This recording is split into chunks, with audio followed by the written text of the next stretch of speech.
Hi, I'm FIDE Master Levi Cherbulenko, and in this series I analyze the openings of people rated anywhere between 8000 and 2000.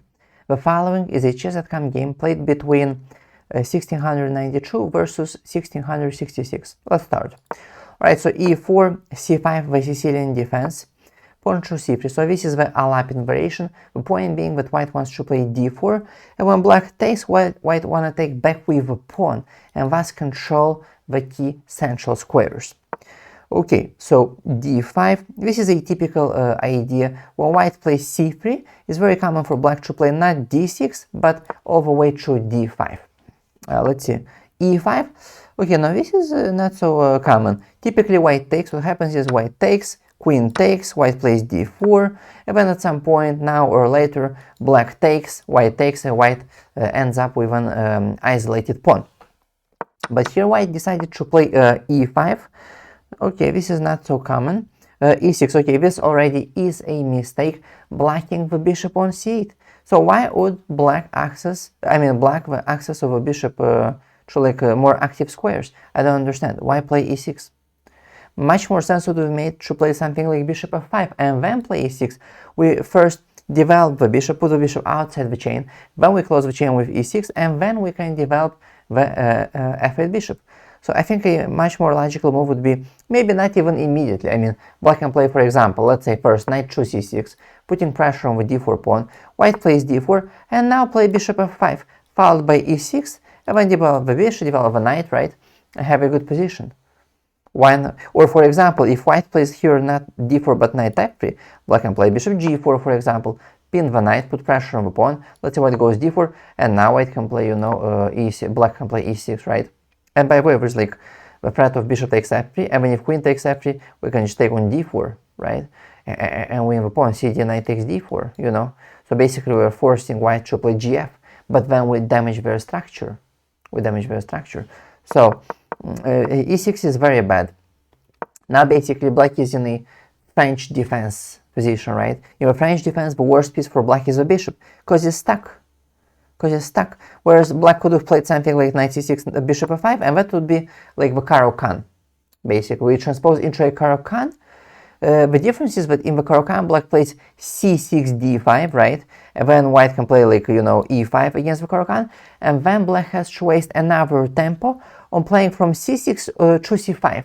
So they play c5 into tempo, whereas this is like an improved Caro-Kann, we can say, because black played c5 in one tempo. So we transpose from the Sicilian to a Caro-Kann sort of position, but with an additional tempo, so it's like an improved version of a Caro-Kann. So yeah, I think this would have been pretty good for black, right? Knight c6, like I said, bishop f5.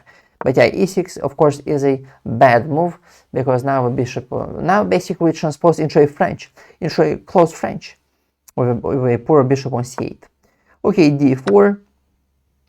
cd, I mean it's okay, but black also could have maybe kept the tension a little bit, maybe like play like knight c6 and later take, like knight c6, knight f3, and now black can play like queen b6, activate the queen, put pressure here, potential pressure here, so that the bishop from c1 cannot move, so we can play bishop e3 to defend d4, because then black just takes on b2, and then maybe take on d4, right? It's good to like keep attention for some time. We want to keep attention. And eventually take the pawn on d4, they take, and then activate this knight either via h6 or e7 to f5 to put further pressure on d4. And then the bishop will go probably to e7, something like that. This bishop will go to d7, this rook will come all the way to c8. Something like that. But yeah, immediately.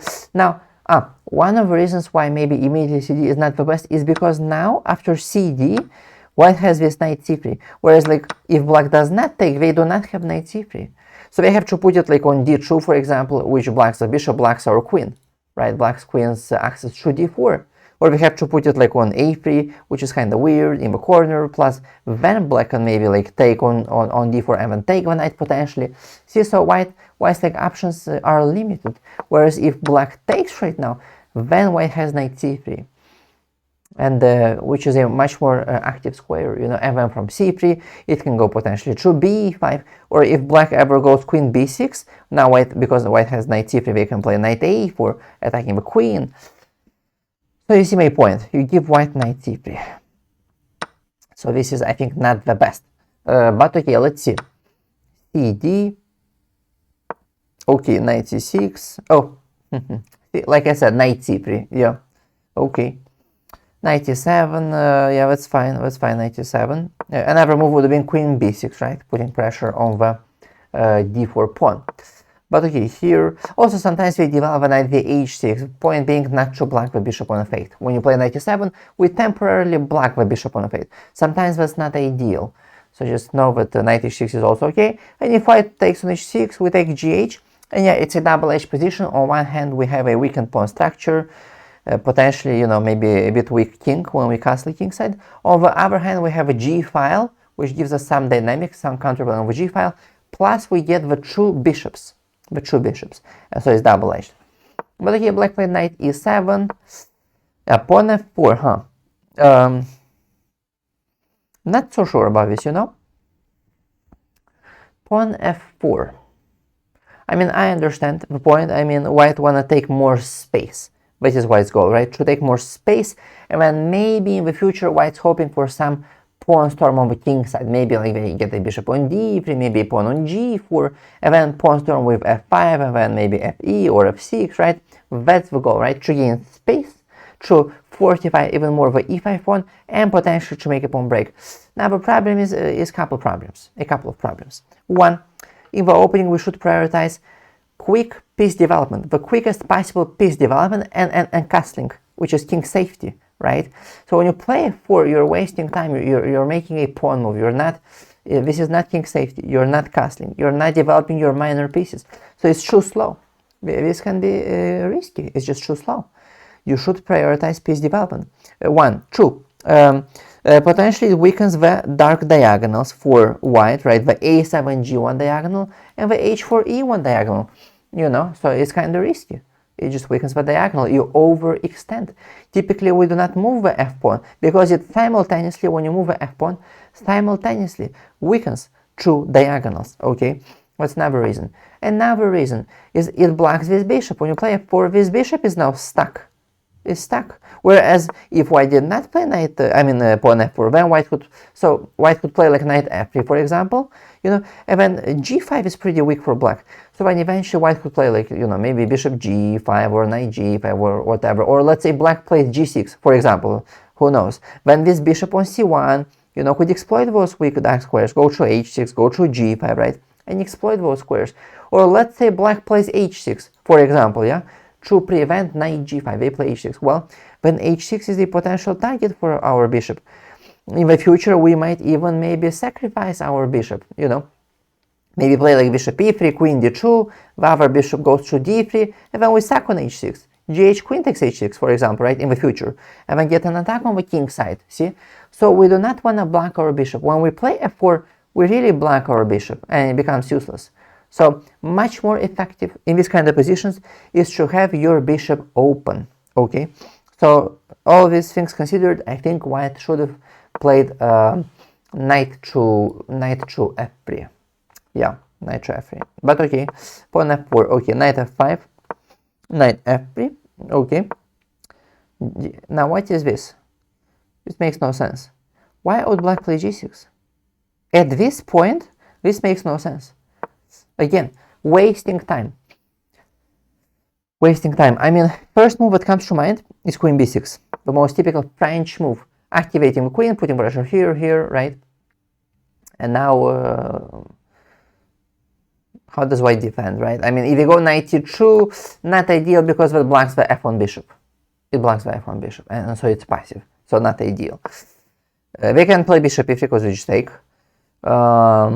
We can play knight b5, and we just go a6. Then the knight moves back, and we just take on d4. So we only have knight a4. Knight a4, attacking our queen. Let's see here, and then let's see, maybe like a check. We go bishop d2, and then perhaps bishop b4. The point being that if white takes, when we play queen takes b4 check, and then just take on d4. So if king, let's say king of 2 we just go like just take and game over, or wait, or is it game over? Or is it, because I can play a3 actually, wait, a3,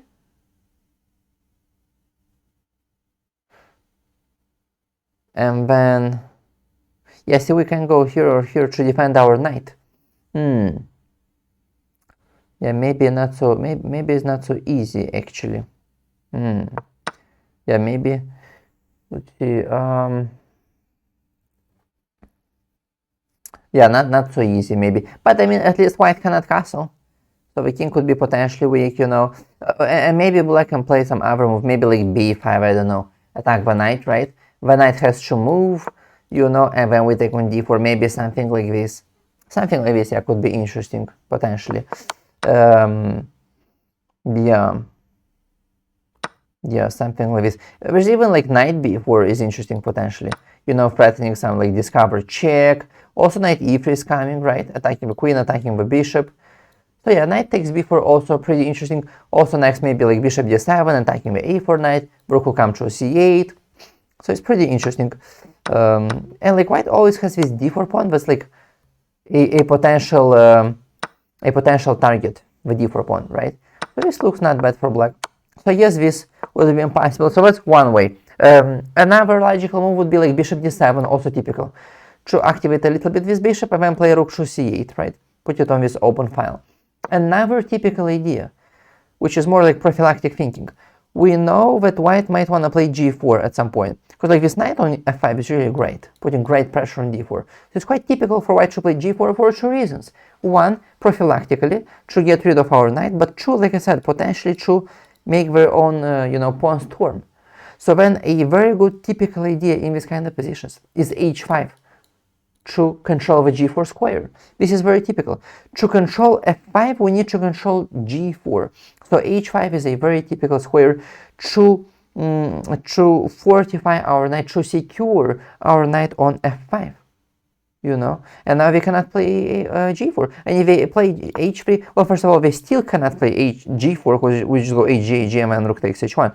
But even if they could, there is another typical idea. Even if they, let's say, theoretically could play g4, it's very easy to stop it. Black would just play like h4, you know, and stop it, because now whenever white plays g4, we just take en passant, and so we're fine. The key is not to give white a pawn on g4. But if they play g4 and we take hg and we take with some, they take with some piece on g3, that's not relevant. The key is not to give them a pawn on g4, okay? So h3. So then white can potentially still go for g4, but it will take them so much longer, you know, they have to play in like little steps, g3, you know, then defend the g3 pawn somehow, maybe with king or something, then play h3, then move this bishop somewhere to defend the rook, and then play g4. So it takes them like a million years. In the meantime, we'll, you know, find some counterplay. So we really postpone for a long time this g4 stuff. So I'd say h5 also would have been very good, but not g6. You know when g6 is common though? It is common, it is more common like after we've played already h5. Let's say we go bishop d3 or something.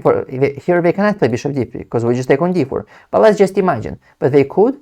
And then when we're threatening to take the knight, then typically in those positions we don't want to play ef. Because then like the d5 pawn becomes pretty weak, becomes isolated. When we play bishop d3 and we are threatening bishop takes f5, then typically we go g6. So that when they take bishop f5, we can play gf to take towards the center, open up the g file, right? And have this pawn on d5 remain defended by the e6 pawn, right? So we have like a sturdy, nice pawn structure, you know. That's when we do it. We usually start with h5 to secure the knight, and only after bishop d3 do we play g6. But never do we play g6 before h5, because it doesn't make any sense. I mean, because now I can still play h5, I'm sorry, g4. So, bishop b5, nah, not so sure about this. First of all, it's not a real pin. Like, we cannot put enough pressure. So it's not a real pin. Why would we make this kind of pins if it's not a real pin? On the upside, I mean, I might see the point. Maybe the point was that this knight is really putting some pressure on the d4 pawn. And so we want to, you know, be able to take this knight so that we don't lose the pawn. But I'm not sure if it's a good idea. I think we can maybe still defend the pawn, but without giving up this bishop, because if we give up this bishop, we'll just have weak light squares like f5, d3, e4, c4. I don't think it's worth it. This is an absolutely key bishop to defend our weak light squares. So I don't think it's worth it. Should be some other way. I think white can actually play knight e2. Yeah, it's not ideal because we block the bishop, but maybe we can develop it in like this way, you know, and get to it. We can maybe even put it on h3 and then, you know, maybe like go for g4 and then bishop h3 and then it will support f5 from h3. Or simply conservatively play g3, bishop g2, castle, you know, and later on figure out a way to activate it, right? But this way, these two knights, you know, defend very well the d4 pawn, you know. So this would be one way. Plus, we've seen that if queen b6, we have at least knight a4, you know. So maybe white could play like even like bishop e2, and then if queen b6, knight a4, you know. Another way, just g4 immediately. Just g4 immediately also would be one way. Although it is a bit more risky, of course, right? Because like black can play like knight h4, for example, then if we take queen takes h4 check, and when our king is pretty weak. Or again, we're threatening, if we don't take, we're threatening to take them, and after queen f3, take on d4, also the queen h4 check again. So it is a bit more risky, for sure. But I don't think white needs bishop b5. I'm not sure about that. Okay, bishop b4. I don't really like bishop b4. It's like the same story. This is not a real pin. Like, it's not a real pin. They cannot put enough pressure on the knight. 1, 2. What, they want to take the knight, but that doesn't make any sense, because when we play bc, strengthening our weakest pawn. Black should never take on c3, because when we take and strengthen our weakest pawn.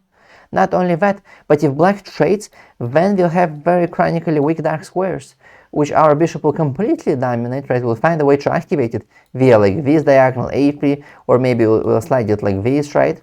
And then black will have no defense of those weak dark squares, you know? So black should never ever trade. Typically, in these kind of positions, the best is the conservative e7. You know, this way, so it's a central square that controls two diagonals simultaneously. This is typically the best. Put your bishops on squares like this, where they like simultaneously control two diagonals. You know, so this is where black should have put the bishop. I'm not saying this should have been the move necessarily, although it could have been. But this is where black should put the bishop. As for the move, yeah, it could be this move even, why not?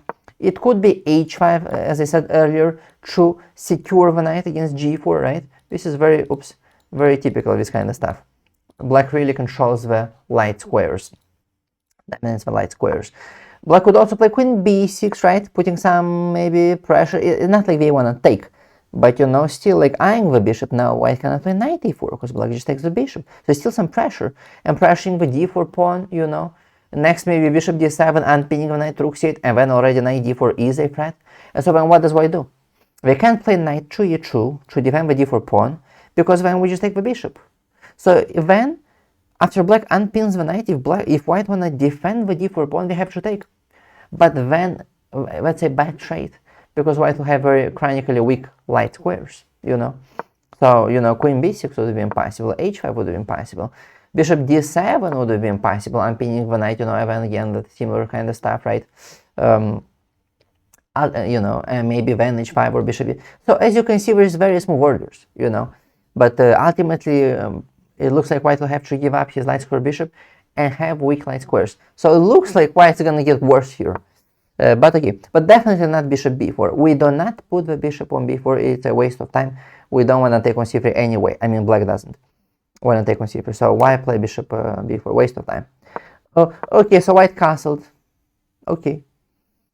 Yeah, makes sense. a6. a6. Okay, I mean, that's one move, or could have played h5 again to secure against g4. Could have played the bishop d7, right, to unpin. Could have played queen b6, put pressure here, right? I mean, like queen b6, for example, looks like more dynamic than pawn a6. Generally, you want to avoid corner pawn moves in the opening, because they are slow.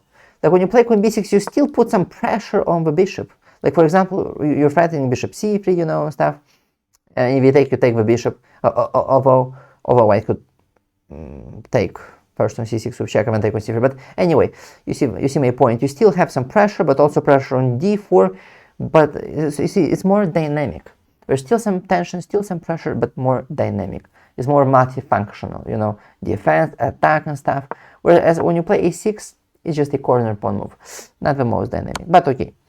Takes, yeah, because I mean, we can just go back here, because then black just like takes, and it's fine. Maybe we could go through e2, but then there's queen b6, you know, and now how do they defend is not clear, because knight a4, not because of a6, granted black has queen a7, which looks funny, but I mean, now what does white do? It's not clear how do they defend the d4 pawn. Yeah, so, yeah, no, it looks like maybe bishop a4 he could have tried. To keep the tension, yeah, keep the pin. Maybe, you know, bishop a4, and then if b5, perhaps bishop c2, and then like take the knight on f5, I don't know. But yeah, bishop c6, yeah, now black has a pretty good position. Now it has weak light squares. Plus black gets the b file, plus black gets now the potential to play c5 pawn breaks. Yeah, looks not so good for white now. Bishop d2, kind of slow. Looks kind of slow. Not really thinking about black c5. I think white should play maybe something more active, maybe like knight a4, and then bishop d2, you know, rook c1, knight a4 to prevent c5, you know, something like that maybe. It just looks slow. Okay, so black did play c5, okay, a3, okay, takes, bishop a5 I think would have been interesting, maybe, although maybe just takes on b4, yeah, maybe not, but okay, let's see, takes, pawn takes, strengthening the center, okay, cd,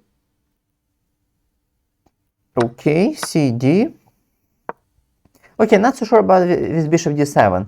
This is not number one priority for black, to develop the bishop in the opening, king safety first, you know, and also minor piece development, but king safety first. And because here, I'm curious how white played. Oh, rook of 2 is too slow. So black should have played, I think black should have maybe like castled. Although on the downside, see if they play castle, maybe I can play like g4, you know, so yeah, it's not so easy. But black has to do something about his king, you know, or if not castle, at least play a5 right now. Now, why is that? Because white's next key move could be bishop b4 and prevent black from castling. And then black will never castle. You know, so I think maybe black should have played the like pawn a5 to prevent bishop b4. Because if he castle immediately, maybe like g4, maybe b3 is here, I don't know. Well, maybe still fine. Maybe we could still actually castle. But it's absolutely key to prevent bishop b4. Because if white plays bishop b4, black never castles. And so bishop d7, white played rook of 2, is too slow. I think white can play bishop b4. And so here's the point. Yes, black can play knight to e3, but I think maybe white can afford this positional sacrifice. So for example, let's say white moves the queen somewhere. I'm just not sure which is the best square to move to. This is the question, right? But let's just say some square, I don't know, maybe queen d2 or something, right? Knight f1, rook f1. Yes, white is down and exchange, but look at the control of the dark squares. Look at black's weak light square, dark squares. If black plays a5, which you can just play like bishop c5 or bishop d6. Right? And black's king is so weak. And by the way, we have ideas like, for example, I'll show you something. Let's say we go like some random move, rook c8. We even have potentially ideas like f5. Opening up our queen. Let's say we go gf, queen h6. Followed now by queen g7, attacking the rook. And the rook actually has no moves. Wherever it goes, we just take it. And then we can also improve our knight. And then attack f7. So do you see my point? Although we're down material, but we have so much, you know, so much life in our pieces. So much life. Okay? So remember this kind of ideas, right? You sacrifice a pawn, but you open up your queen. Oops. Whatever. You open up your queen, right? And then you attack the rook and you get so much life. So remember this idea. Positional pawn sacrifice. Positional, you know, exchange sacrifice, but you keep your opponent's king in the center. Especially in a practical game, you have way more chances of winning when, like, it's very difficult to defend in practical games in such positions as black. Very difficult. So, to keep the king in the center is much more important than like some material. So yeah, I think bishop d7 is slow. White should have played that, and I believe white would have had very good, let's see that again, very good compensation. Very good practical compensation. This bishop is absolutely great. Maybe the knight will improve. It's just absolutely great. But white played, rook f2, now black played a5 and stopped bishop b4. And now black already is back into the game. Yeah, I think we can stop here. I hope you enjoyed this video. If so, like, comment, subscribe, and I'll see you in the next one.